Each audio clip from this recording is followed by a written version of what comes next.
খসরু ভাই বলছে এটা আবার বলার জন্য, আমি এটা আবার দুইবার বলি।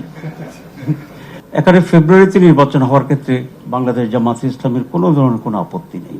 আজকের অনুষ্ঠানটিও আমাদের ঐক্য চিন্তার একটি ফসল বলে আমি মনে করি, কারণ আমরা প্রায় সকলে এসে গেছি। এখানে যারা বাংলাদেশে বর্তমানে আমাদের প্রতিদ্বন্দ্বী আছে নিজেদের মাঝে, কিন্তু প্রতিপক্ষ এখন আর আমাদের ভিতরে নেই। এটা আমাদের জন্য একটা বিরাট সুবিধা।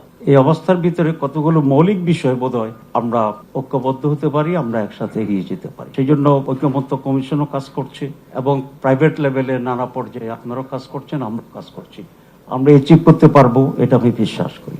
আমরা শুরু থেকে বলেছিলাম যে বিচার এবং সংস্কার এই দুটি আমাদের জন্য এই মুহূর্তে সুযোগ আছে, প্রয়োজন আছে, তো সবসময় প্রয়োজন ছিল, কিন্তু এখন সুযোগটা তৈরি হয়েছে। এই অপরচুনিটিটাকে আমাদের সকলে আন্তরিকভাবে কাজে লাগানোর চেষ্টা করা উচিত বলে আমরা মনে করি। 2 নম্বর হচ্ছে একটা ডেমোক্রেটিক গভর্নমেন্ট তো অত্যন্ত জরুরি। তার আগে আমি বলতে চাই 4টি বিষয়ে বোধহয় আমরা ঐক্যবদ্ধ হইতে পারি। এক হচ্ছে স্বাধীনতার সার্বভৌমত্ব। সেক্ষেত্রে আমাদের জনগণের ঐক্য এবং আমাদের সামরিক যে পর্যায়টি আছে সেটাকে সকলে বলেছেন স্ট্রেংথেন করা, আপগ্রেড করা। This is one. সেকেন্ড হচ্ছে আমাদের সাস্টেনেবল ডেমোক্রেসি। এটার ব্যাখ্যা আপনারা সকলে, আমার চেয়ে আপনারা সকলে ভালো জানেন। 2 নম্বর হচ্ছে একটা ফেয়ার ইলেকশন, যেটার অভাবের কারণে বাংলাদেশ আজকে এরকম অবস্থায় পতিত হয়েছিল বিফোর 5th of August। আর করাপশন ফ্রি বাংলাদেশ, এটা আমাদের জন্য একটা মেজর ইস্যু।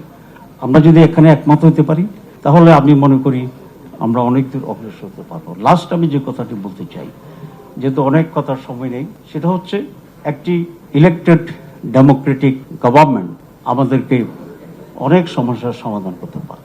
এক্ষেত্রে একটি দল এক রকম কথা বললেও আমি মনে করি এখন 26-এর ফার্স্ট হাফে, যেটা ফেব্রুয়ারি বলা হয়েছে, সরকার জুলাই বলা হয়েছে, এখানে ফেব্রুয়ারিতে নির্বাচন হওয়ার ক্ষেত্রে বাংলাদেশ জামায়াতে ইসলামের কোনো ধরনের কোনো আপত্তি নেই। আমরা শুরুতে যেটা আমরা বলেছিলাম যে ডিসেম্বর টু জুন, তারপরে সে আমরা কনসাইজ আবার বলেছি ডিসেম্বর টু জুলাই। তো সুতরাং ফেব্রুয়ারি জুলাইয়ের ভিতরে পড়ে, এখানে কোনো অ্যাম্বিগুইটি কিছু নেই। খসরু ভাই বলছে এটা আবার বলার জন্য, আমি এটা আবার দুইবার বলি।